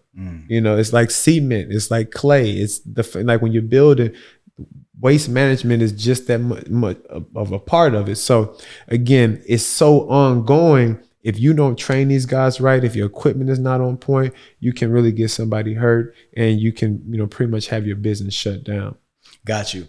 So you do the porta potties and then you start expanding into other products. Right. So tell me about some of the products that you expanded into, and then why? What was the expansion about? Did you see other people remodeling somebody else? Like, where'd you get the ideas to create these new products? And talk about that a little bit. Right. So, after the first 6 months, we got our first acquired letter. We got it from United Site Services. We at that point, we were only doing portable toilets and hand wash stations. We had a few waste tanks. So we had 3 rentable items to that point. But as I got to drive, I got to learn that a lot of these construction sites, they pay people to bring water to them. They pay people to store water for them. The water tanks, we see them every day, but we don't even have no clue what they are. So as I got to, talking to different owners and operators, I learned that the water goes hand in hand with the porta potties and all the other stuff. So we of probably the last about 6 months, we jumped into the water tank industry. So, we outside of doing the porta potties, the hand wash stations, and the waste tanks, we do the water tanks. And with the water tanks, what makes those so unique is that we pretty much charge $1 a gallon when we take waste. So when somebody say, hey, Russell, I have an RV camper, I need you to suck it, to drain the waste tank from the RV camper. We're going to ask, how big is the tank? It's 30 gallons. Okay, then. So off the back is going to already be $30 because we're $1 a gallon. So on the flip side with the water, when we bring water to sites, we charge $1 a gallon. So, when I got to looking at the size of these water tanks on these big construction sites, these water tanks were 2,000, 3,000, 5,000 gallon. Some get up to 10,000 gallon water tanks if you're building a big enough, development. So, like I said, I originally had a company reach out to me. They said we needed a 3,000 gallon water tank and we need you to bring water to it every week. And we tried it and we were able to do it, man. And, we had so much success with it. Now outside of just doing the water tanks, we do motorized water tanks. We do water tanks from 150 gallons all the way up to 5,000 gallon water tanks.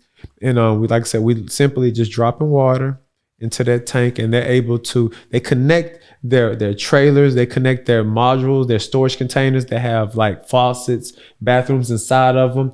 They connect the water tank to those, and the water tank is able to pretty much push water through their modules and their trailers. So now they can wash their hands, use the bathrooms. So like I said, the water tanks pretty much is their water source on these construction sites, because a lot of these construction sites don't have any plumbing underneath ground. They don't have any source that gets water to the modules. Cause like I said, they got computers in there. That's their office, while they build the project. So we supply the water, and then the waste tanks catch the water in the waste as it goes down the drains or Where do you get the water from? We get the water from our site. So, the unique thing about our property, and we didn't know this originally when we got the property, but some properties have water wells underneath. So when you have a water well underneath, you don't have a water bill. So, when we found out we had a water well probably a month or two after getting the property. And then, like I said, we didn't know what we were gonna do with it. We just we just thought it was cool. We didn't have a water bill. We like I said, we transport anywhere from 7,000 to 10,000 gallons of waste a week. and we transport probably another about 5,000 to 7,000 gallons of water a week. So again, we knew that we were saving on a yearly basis a couple $1,000s a year in the water bill, like I said. But once we found out that we can charge for the water and how much they were charging for the water after talking to other owner operators, because again, I'm a football player. People want to know about my story. So I'm able to call owner of Smooth Moves, owner of Tanker Lots, owner of this porta potty company, and say, hey, what are you doing? What do you don't like? What do you like? And all of them kept saying, hey, since you're a young company, man, water. We sell water. So, the water has been something new to us. We've been doing it for now probably about, about almost 6 months. And it's one of the best things. It's second to the highest margins. We get the highest margin thing we do is the restroom trailers, which we get into. But the water tanks, like I said, we're charging $1 a gallon. We don't have a water bill, and we're simply charging them to take the water, put it in the water tank. And it's really one of the easiest things we do. And like I say, it's amazing because again, you would never think that people are charging for water. Yeah, I mean, and it was just sitting there right under the property for you. You didn't even know what you was going to do with 100%. It. And then there you go. All right, cool. So, and you also said that you remove waste for people. So that's separate from even having 100%. Like servicing your toilets. 100%. So that's another business 100%. Model. So we're technically a site service company, a rentable site service company. So we rent out portable toilets, hand wash stations, all this other stuff. But the trucks make money themselves. So the trucks are a form of service as well, where if an RV trailer, a restroom trailer, a shower trailer, if it needs to be drained, they call us. So like I say, that was the thing that I loved about this industry is that I had so many other ways to make money. I wasn't just, cutting hair. All I can do is cut your hair. Or, right. When I was in dump truck stuff, all I did was haul sand, gravel, dirt. I didn't really do any other thing. Well, with this, to this point in our short existence, we do probably about almost 10 services. Wow. You know what I'm saying? So we have, like I say, a big span at an early age. So like I say, the water tanks, man, they're just another facet where as you continue to put these water tanks out, like I say, now you got to go get a water truck. You got to go add other equipment to it because, like I say, on these sites, these are things that people don't see. They look at a construction site, all they see is the building.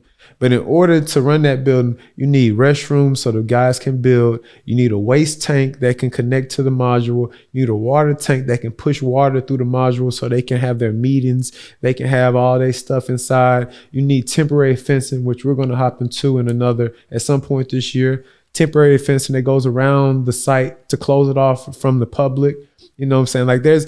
These are everyday simple things that they're there for months. They're residual. And like I say, it's almost like you try to monopolize the actual site project and get as many of your products on that actual site. Got you. That's crazy. So out of those 10 different, things, like you're vertically integrated, what's like, if you said the highest margin thing is a portable restroom? Yeah, so the restrooms are the bread and butter. Okay. They're the things that go the most. Like I say, they don't give you the highest margins. We're close to about 50% margin with the restrooms. We could get up to 70% if they want 3 or 4 services a week with one restroom. But at minimum, we're about 50% if they just want once a week service. And they're not too far out there where we're not spending too much gas and manpower. But the best thing I learned is we were getting into the restroom trailers. Yeah, so, restroom trailers. We got the fancy restroom trailers. They got the mobile restroom trailers. They got AC in them. They got the radio in them.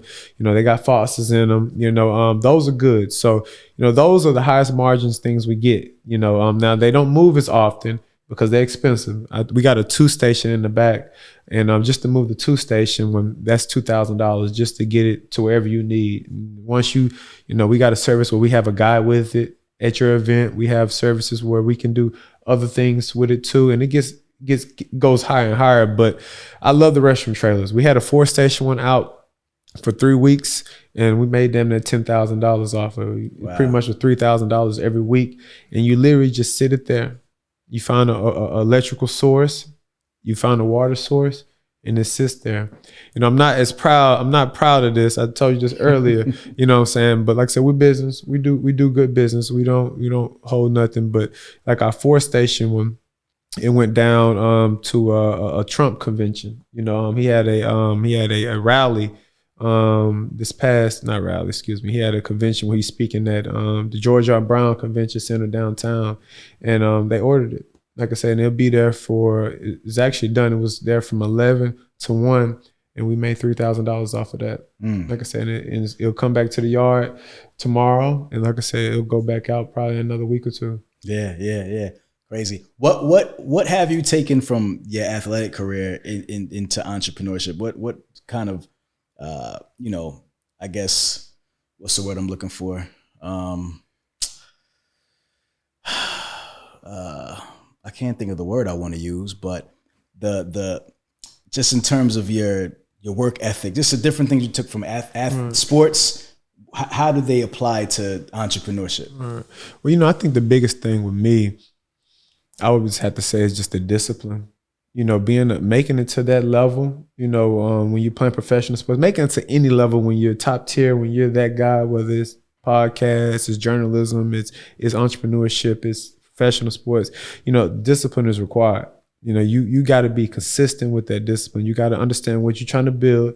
You got to be strategic with it, and you got to follow the course. Stick to the plan. And you know, athletes, we walk a very thin line of confidence and cockiness. You know, and that's very important, because as you go through your athletic journey, you go through things, you know, injuries, family issues, personal issues, financial, whatever, you know.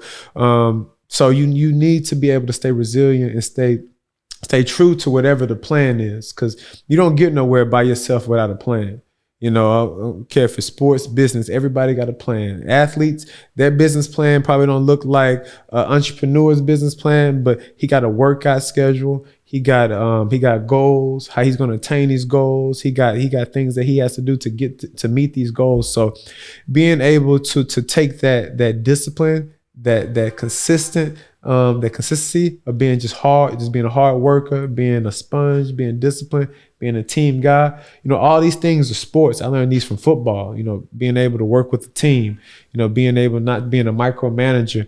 You know, I was able to get all that from for doing football for the last 25 years. So, you know, when I got to the business side, and it took a lot to get this going. You know, like I said, most people, you know, in my situation, they would hire somebody, allow them to do it, and me just sit back. But I wanted to be in the truck, and I wanted to create a service where I can like fast forward us. Nobody gonna clean these restrooms like I was. Right. Like I say, because like I said, it's not their thing. So like I said, I knew if I got in it, if I can do it and do it at a high level over a certain period of time, like I said, I know at some point I'll be able to grow it organically. And that's kind of what happened. So I just think, like I said, just being consistent with what you do, hard work, discipline, you know, that's to me the core of entrepreneur.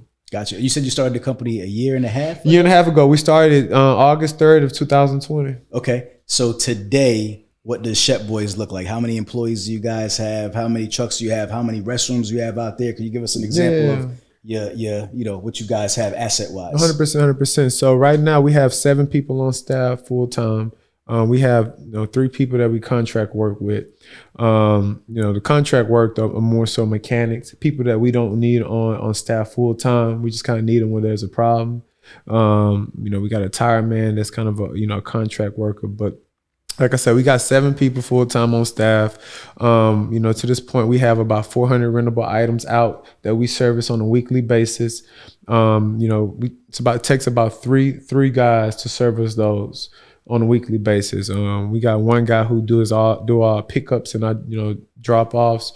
He's our service guy, and that's we'll add another one of those in probably another about 6 months. But like I said, with what we do is scheduling. It's like trash pickup.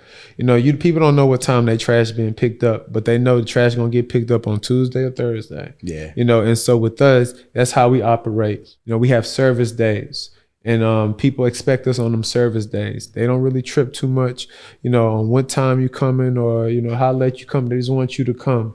we have some specialty things where we have to be there at a certain time, gates locked up, or you can't come doing that. But like I said, with us, between, like I said, I got 5 guys outside, and I got 2 people inside the building who handle all the internal stuff, the billing cycles, the sales, and all the things that go inside. But between us 5 guys outside, we make sure we maintain all the deliveries. We do all the service. We maintain the upkeep of the product on the property. When you get the restrooms and all the holding tanks, all the stuff back from being rented out, that's a whole another thing. We got to service them. We got to take care of them. So, ideally 3 service drivers, 1 delivery driver.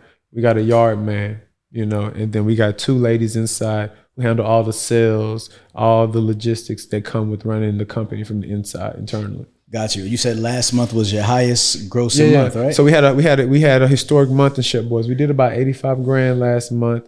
Like I said, of that, about 75 grand of that is residual. So, of that 75 grand, majority of that is the restrooms, the waste tanks, some water tanks.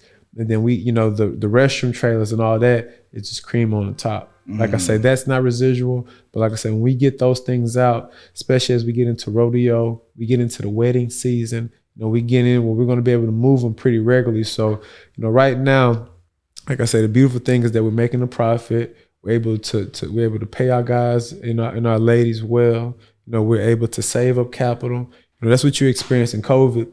A lot of people their margins weren't high, so they weren't saving money. So when they got shut down for 6 months, 4 months, 3 months, the businesses were going bankrupt. So with us is outside of safety, communicating, and service. We want to run an efficient business. We want this thing to pretty much run itself.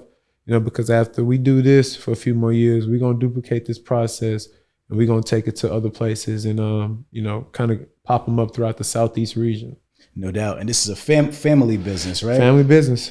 Your mom still works here, 100%, works with you as well, 100%. right? How is it working with family, man? Because I know a lot of people struggle with that. How do you balance that? Man, it's tough. We argue, we laugh, we talk. I mean, like I say, you got to separate the family stuff. You got to allow the business to be business and family to be family. So with us, we had to learn that. When I did the dump trucking business first off, I wasn't hands-on. I'm a micromanager at heart, even though I try not to be, that's what I am. So like I said, when I came on full time to do this, my dad, who is my dad, my hero, I learned from him, me and him butt heads. I want to clean this way. He want to clean this way. I want to drive this way. He want to drive this way, so, but when you're on the same page and the as they say, the vision, the goals are the same, you're going to align. It's gonna have some friction here and there, So with me and him, from an outside standpoint, we had our things, but we all shared the same vision, the same goal, and that was being dependable, safety, and communicating. You know what I'm saying? So we got on the same page. You know what I'm saying? And like I said, the feelings are out of it. Right. So like I said, if I say something as a CEO, he understands it. He takes out the father aspect. He takes out that this is my son. If he looks at me like this is my son, and I give him constructive criticism, he's not going to receive it. So like I say, we all had to take a back seat. I had to learn how to accept their opinion. Even though I'm the financial guy who invested in it, they equity owners in this. That's what I wanted to do for them. They earned it. They sweat equity. They worked their butts off. He sold his company, sold all his stuff, quit his job he had, and he came on. My mom did the same thing. So like I said, I have to accept how they feel and what they got to say, because it takes a team. You know what I'm saying? But it's beautiful, man. My mom is, me and her are very like-minded. I don't experience too many issues with her. My dad is he's a cowboy. So, he's a cowboy / safety man. He handles all the safety. Does he wear the hat too? He wears all the hats and all that. All that? All that, bro. He's a cowboy. So he's a wildcat. But like I said, it works good. The biggest thing is that I wanted to empower my family. If my little cousin, seen my restroom in the hood, I want him to be proud. His name on that. When my mom and daddy, they're in their 50s now. My mom will be 50 this year.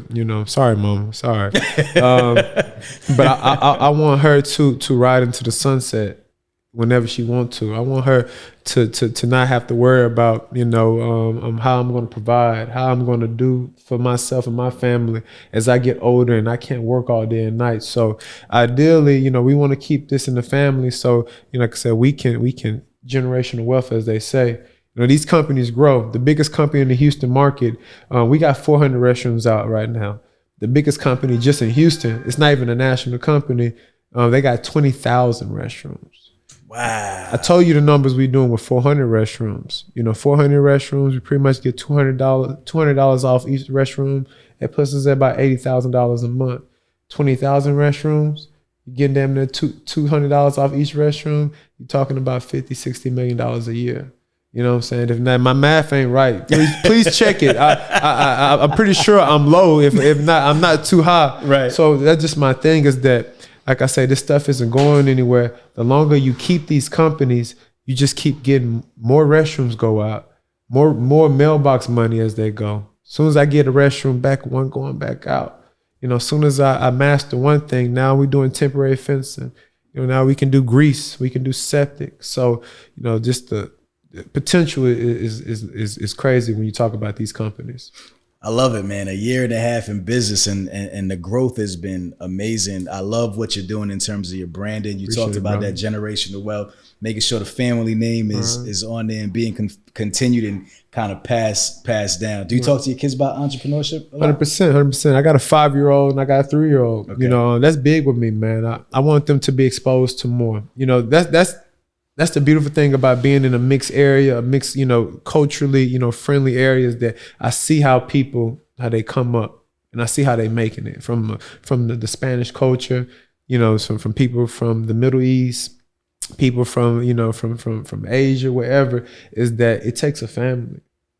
We're one of the last, because of things, that have happened throughout Black history, why we're the way we are. But when we come together, man, it's crazy what we can do.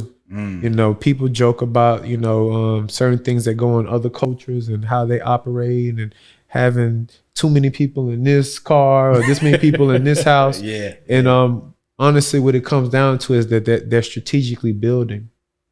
They're living in the house, not because they want to, it's because they saving.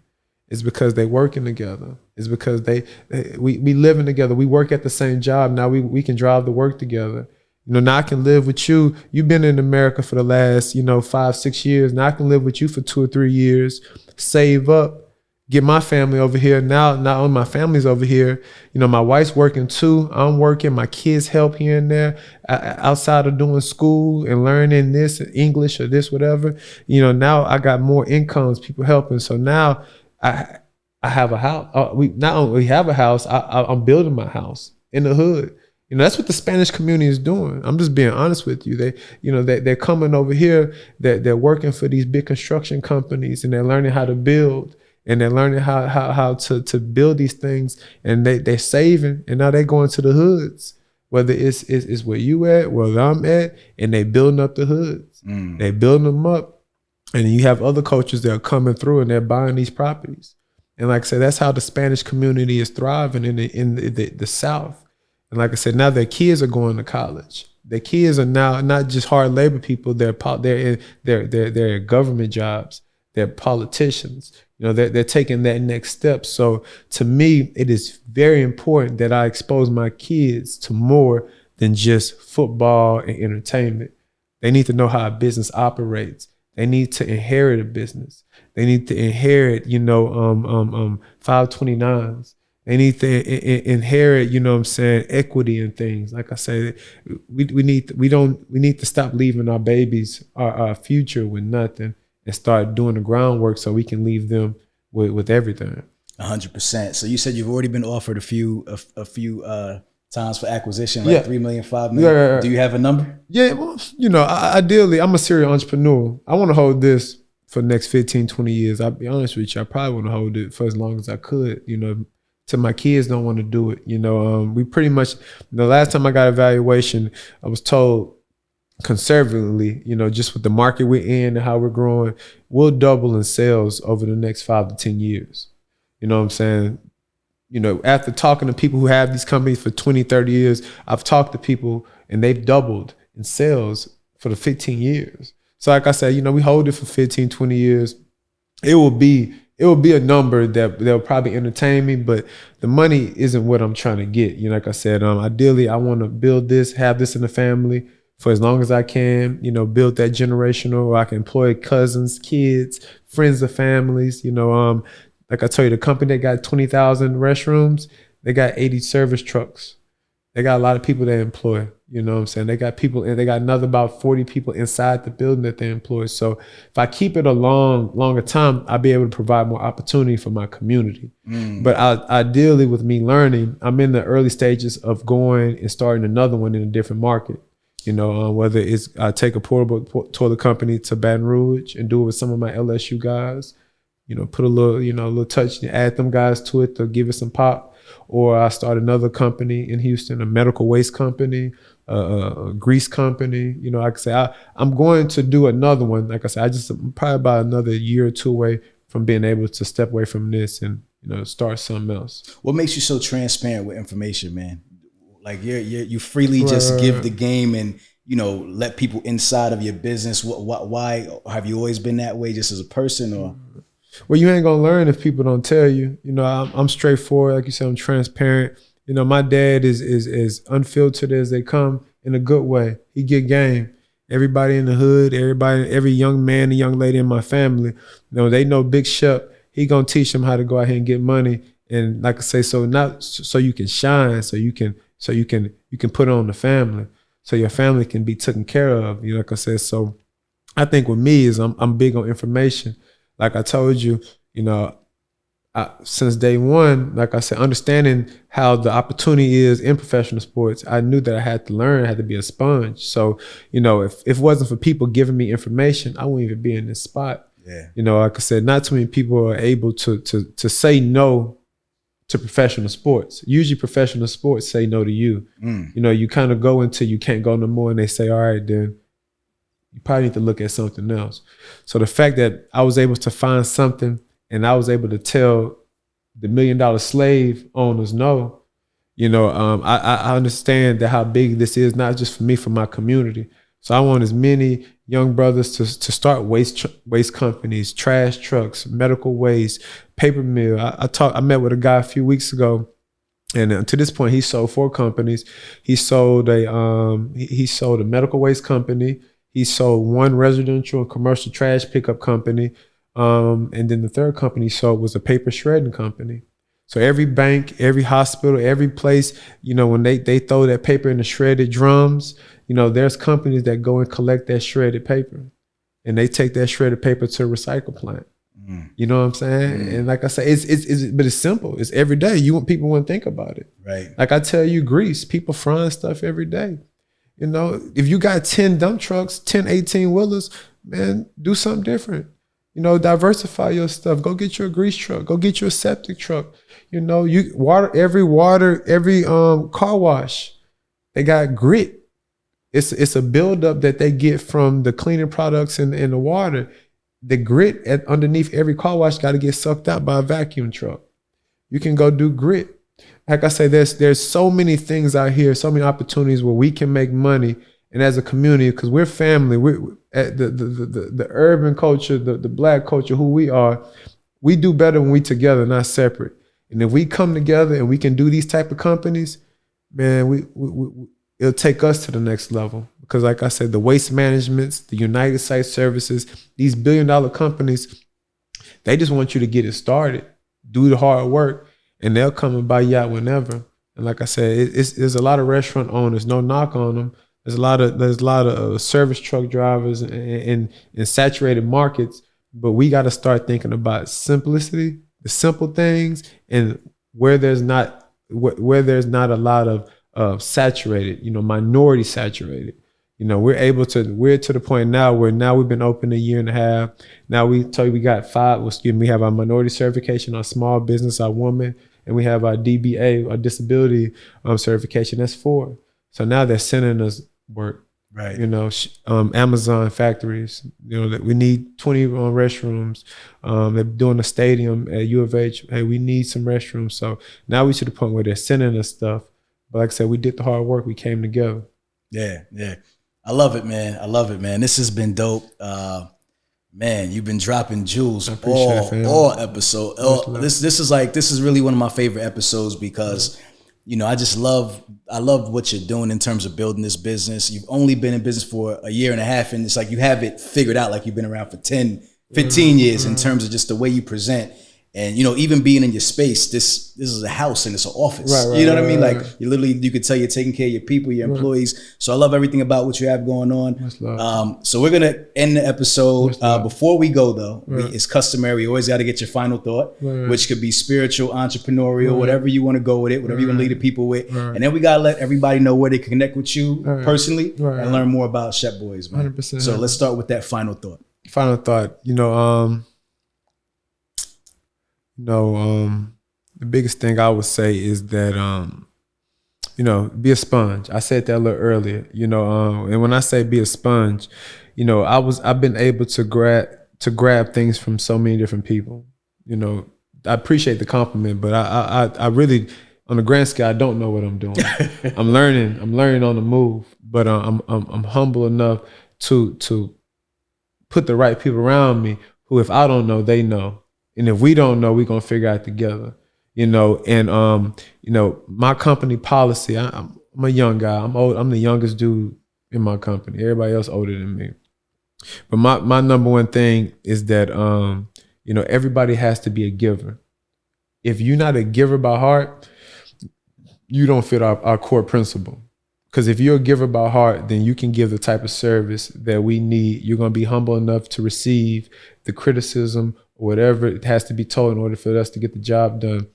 So I believe when you're a sponge, you know what I'm saying, and you receive information and you got a good heart, man, you don't know where the universe is going to take you. You have no clue. But when you got those core principles, it's going to find you. It's going to find you.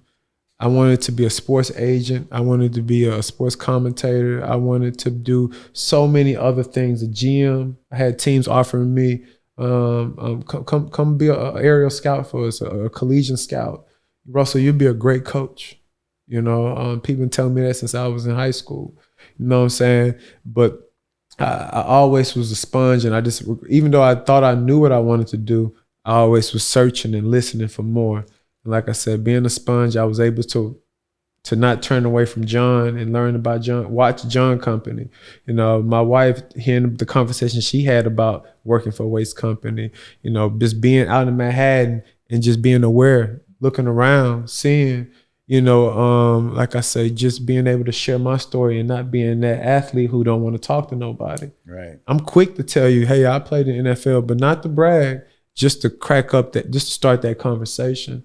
Understand that leverage I got, because as a black man, I deal with old white men all day for the most part. So like I said, let's just be honest. I got to be able to knock that door down and figure out what's a common interest. Sports, athletes. Not too many people get to meet a professional athlete. Like I said, they're not going to take it as you bragging. Just get to it, and then now let's get to the other stuff you want to talk about, business. You know what I'm saying? So like I say, being able to learn from people, empower people, take what they got and do that, man, you can create whatever, man. It take a solid team. You can't do it by yourself. Can't do it. Most billionaires or successful people, I don't care if you're an entertainer, they got a team. So if you want to do something, build something special, you got to find people that got good core values that you care about, and everybody is eager to want to learn. No doubt. And where can people connect with you, man? So I'm on Instagram at Russell Shepard 19. That's my tag on Instagram.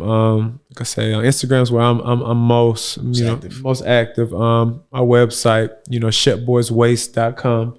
That's kind of where I'm at. But on my Instagram, man, I'm very active on my, my feed. I try to post as much information I try to, my partners say I'm a ratchet professional.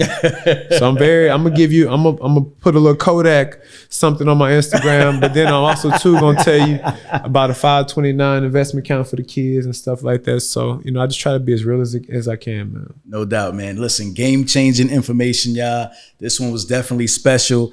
If you can't respect it, your whole perspective is whack. You know what we do around this time, Hustle fam. If you smell something burning, it's only a desire. Russell, myself, Shep Boys, we out.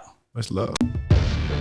If you twisted, confused, or stuck about trucks, don't be dumb. This is the place to come. Truck and hustle. Let's go.